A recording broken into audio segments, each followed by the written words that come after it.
안녕하세요. 논리 최인호입니다. 자, 오늘 캐스트는 기출 제대로 하고 있는 걸까? 입니다. 여러분들 아마 지금 대부분 기출을 다 풀었거나 지금 풀고 있을지도 모르겠습니다. 그러나 한 번쯤은 돌이켜보세요.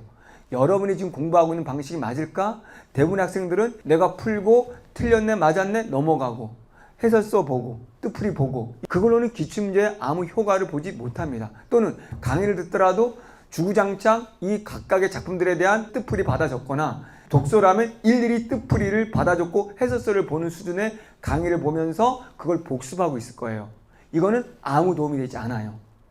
자, 우리 기출이라는 건 분명히 중요하다는 건 누구나 알 거예요. 그럼 기출이 왜 중요하고 더 중요한 건 그럼 기출을 어떻게 활용해야 되는가?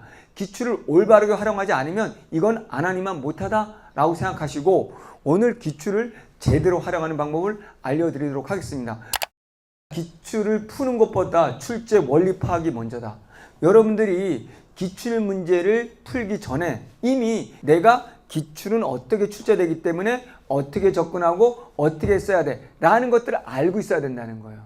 그러면 가장 아주 간단한 수능 기출의 출제 원리를 설명하면 문학이라는 건 바로 뭐냐면 어떤 일이 있어도 여러분이 알고 있는 작품 속에 그 내용을 묻지 않는다. 뜻풀이를 묻지 않는답니다. 문학이라는 건 메타포이기 때문에 복이라는 기준을 주어져서 50만 학생이 똑같이 접근할 수 있는, 해석할 수 있는 기준을 반드시 주어진다. 그렇기 때문에 문학의 기본은 보기를 제대로 보고 보기를 더 자세히 풀어준 선택지를 읽어내는 힘이 우선이다. 그걸 가지고 현대시든 고전시가든 내가 이 기준 안에서만 해석할 수 있는 객관성을 키워야지만 수능이라는 문학을 접근할 수 있답니다. 이제 독서 영역을 말해볼게요.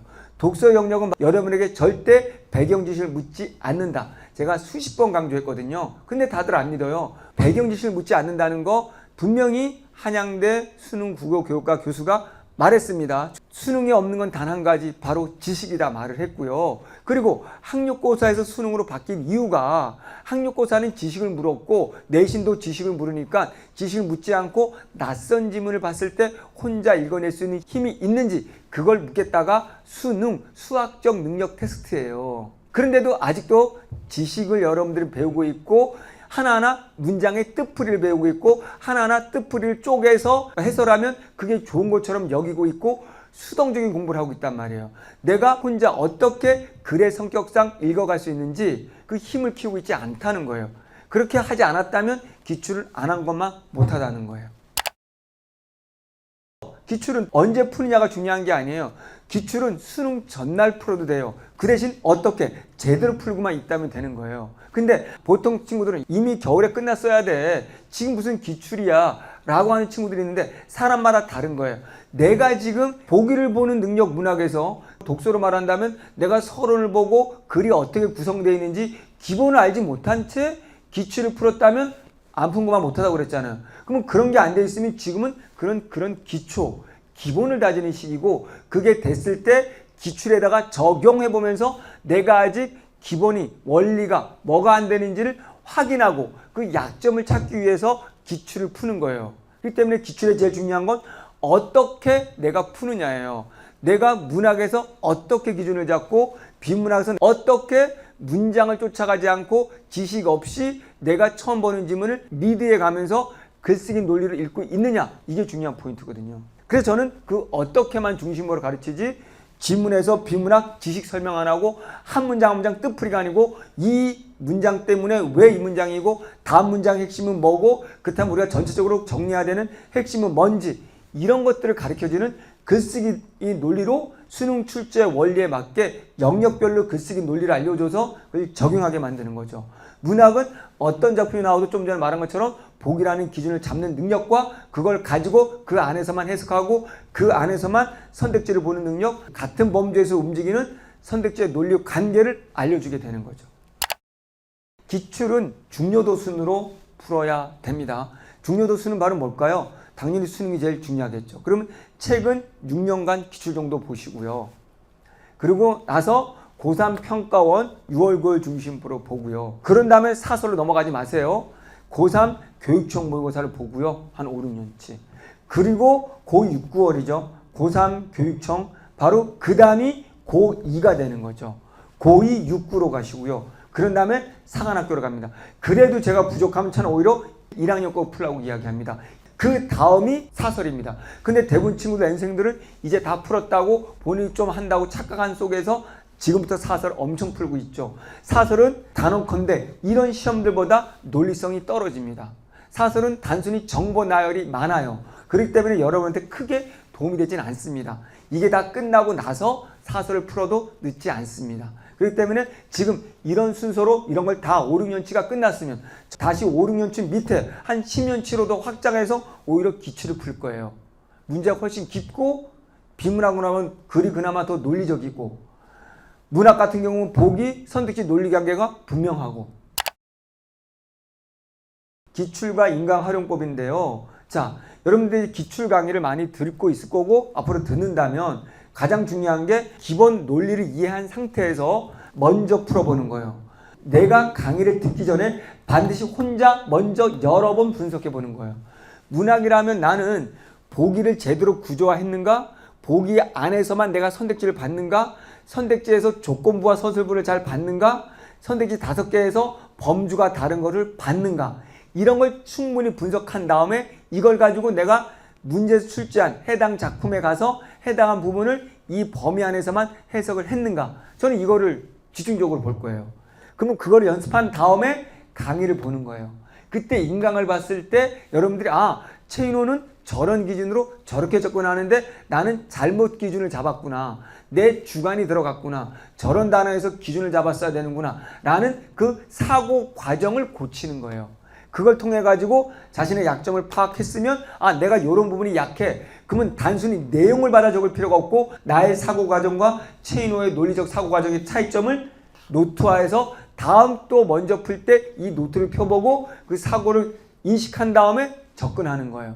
이렇게 해서 반복적으로 하면 내가 암기나 지식이 아닌 논리적인 범주에서 움직이는 힘이 생기게 되거든요.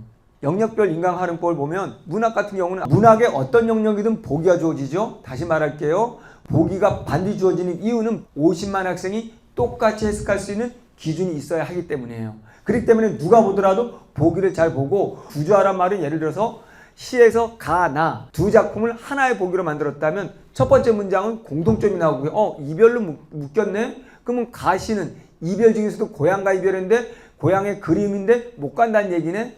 나를 봤더니 사랑하는 사람과 이별이네? 이별은 이별인데 고향이 아니고 근데 얘는 그림은 똑같은데 님을 얼마 후에 만날 수 있는 가능성이 있다는 얘기네? 이런 식으로 똑같은 범주 속에서도 어떤 범주의 차이가 있는지를 분석해내는 게 보기의 구조화예요.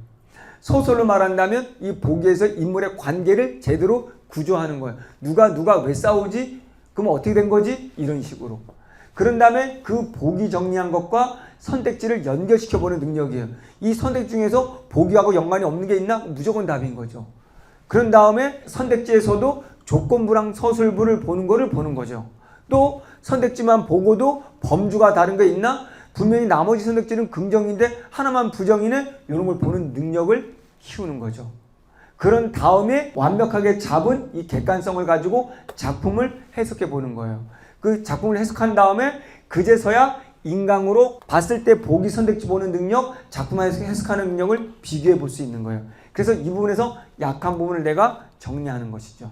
족소 같은 경우는 분명히 여러분들이 지문 독해를 하고 요약 정리를 하면서 쭉 지문 중심으로 가야 됩니다. 그랬을 때 요약 정리를 여러 번 하세요. 여러 번. 한 번 읽었을 때 정리, 두 번 읽었을 때 정리. 잘 보세요. 그런 다음에 문제 풀기예요. 한 번 풀고 읽고 바로 문제 푼 다음에 해야 되잖아. 비문학의 중요한 포인트는 지문이고요. 문학의 핵심은 보기 선택지예요. 그러면 여기서 지문을 여러 번 읽고 요약 정리해보면 처음에는 10줄 요약하던 것이 7, 6, 5으로 줄어듭니다. 그렇게 완벽했다고 느껴지면 그때 문제를 풀어보세요. 그러면 여러분들이 정리한 것들이 다 정답으로 올라와 있을 거예요. 우리가 독서에서 잘 안 되는 거는 지문을 제대로 읽지 않은 채 문제를 풀었기 때문에 문제 속에만 해먹여 있고 해설지를 봐도 문제는 해먹여 있기 때문에 실력이 안 느는 거예요. 문제를 푼 다음에 분석을 했으니 그 다음에 인강을 보면서 특히 인강에서도 지문 중심으로 보도록 하시고, 그런 다음이 이렇게 지문이 구성되니까 문제나 선택지가 이렇게 만들어지는구나 라는 관계 파악입니다. 또는 내가 열심히 정리했다고 생각했는데 선택지가 왔더니 내가 빼먹는 선택지가 있었구나. 그럼 내가 이 선택지를 왜 놓쳤지? 이게 중요한 부분인데 놓쳤다. 아니면 이건 정말 중요하지 않은데 선택지로 왔지만 그냥 정답도 아니구나. 그럼 이런 거 버려도 되는구나 라고 선택지에서 역으로 지문 올라오면서 파악하는 능력도 키워보는 겁니다. 문법도 마찬가지예요. 문제는 먼저 풀고 그런 다음에 분석을 해보고 인강을 보는 거예요. 인강을 보면서 출제 원리 이해해야 되는 거예요. 단순히 여러분이 문법을 많이 암기하고 있거든요. 문법 암기 정리 절대로 아닙니다. 수능 출제 원리가 있어요. 여러분이 암기했을 때 틀리게 하게끔 유도하는 문제들이 있거든요. 그거 잘 파악하시고 분명히 개념 뜻풀이 묻는 것이 아니라 주어진 사례들을 분석할 수 있는지를 묻고, 동일한 현상, 겉으로 보이는 것들을 차이점을 분석해낼 수 있는지를 묻고, 복이라는 조건이 주어지고 복이라는 사례를 통해서 여러분이 알고 있는 암기된 사례가 아닌 걸로 풀 수 있는지를 묻고 있어요. 그렇기 때문에 약점을 파악하시고, 그래도 잘 안 됐을 경우는 다시 기본 개념 강의로 돌아가서 개념을 암기하는 것이 아니라 개념의 풍부한 이해를 통해서 응용할 수 있는 개념 공부를 하는 거예요. 그걸 통해 다시 문제를 풀어보는 방식으로 하면 됩니다. 자, 분명히 철저하게 수능 국어는 논리로 이루어져 있습니다. 지식 묻지 않습니다. 내가 지금 문학이든 독서든 지금 최인호가 말하는 것처럼 하고 있지 않다면 한참 잘못하고 있는 거예요. 그렇기 때문에 여러분들 글쓰기 논리라는 걸 중심으로 여러분들이 기출을 공부한다면 분명히 여러분은 1등급이 될 수 있고, 이렇게 기출만 한다면 솔직히 말한다면 사설 모의고사 풀지 않아도 여러분이 1등급 맞는데 전혀 지장이 없습니다. 이걸 제대로 하지 않은 채 사설을 한다는 건 앞뒤가 바뀐 거예요. 기출을 제대로 활용해서 꼭 1등급 받으시기 바랍니다. 감사합니다.